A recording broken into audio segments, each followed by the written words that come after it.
Le bulletin de progrès scolaire que vous voyez à l'écran vise à rendre compte du développement des habiletés d'apprentissage et des habitudes de travail, donc les HH, au cours de l'automne, ainsi que les progrès de l'élève quant aux attentes du curriculum. Il ne contient pas de notes, seulement des cotes de progrès et des commentaires. Il doit être remis entre le 20 octobre et le 20 novembre. Le bulletin de progrès n'exige pas que des évaluations sommatives aient déjà eu lieu. Pour rédiger les commentaires et attribuer les cotes à la page 2 du bulletin, le personnel enseignant s'inspire des preuves anecdotiques recueillies lors de l'évaluation au service de l'apprentissage et en tant qu'apprentissage, donc lors d'évaluations diagnostiques et formatives. Il utilise les cotes suivantes pour témoigner du progrès de l'élève dans les diverses matières. Progresse très bien, progresse bien ou progresse avec difficulté. On coche la case qui correspond au niveau de progrès de l'élève pour chaque matière et on offre des commentaires généraux qui ne sont pas nécessairement fournis pour chaque matière. Le bulletin scolaire de l'élémentaire vise à rendre compte du rendement de l'élève à deux moments précis de l'année scolaire. Celui de janvier présente le rendement de l'élève par rapport aux attentes du curriculum ainsi que du développement des HH au cours de la première étape, c'est-à-dire de septembre à janvier.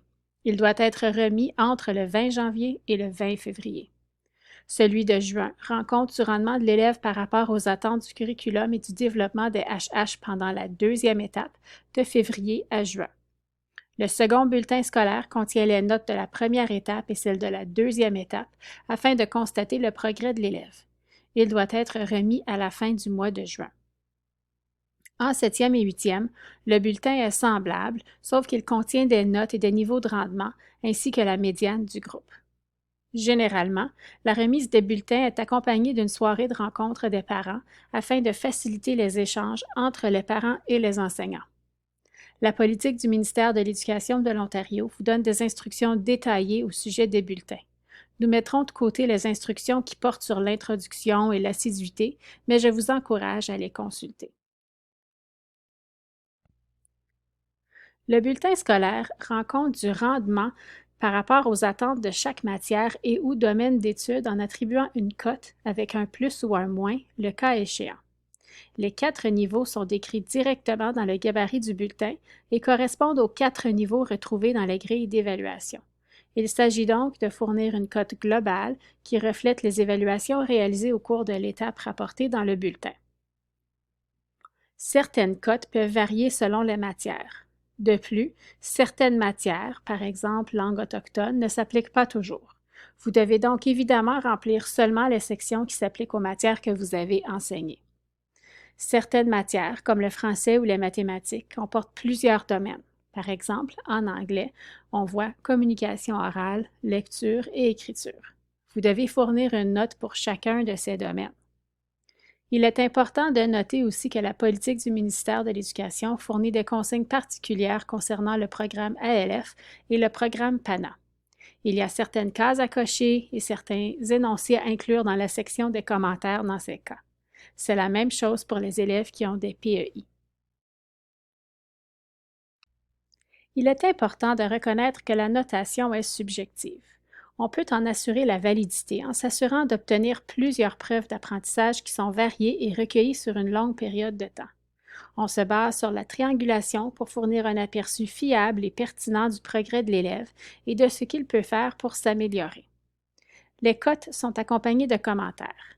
La rétroaction suit aussi la structure du sandwich, bien évidemment sous la section « Points forts et prochaines étapes pour s'améliorer ». Les commentaires fournis dans le bulletin servent à répondre aux questions suivantes. Qu'est-ce que l'élève sait? Qu'est-il capable de faire et que peut-il exprimer clairement? Quels aspects de son apprentissage méritent une attention particulière? De quelle manière peut-on soutenir l'apprentissage de l'élève? Et comment l'élève progresse-t-il en fonction des attentes du curriculum?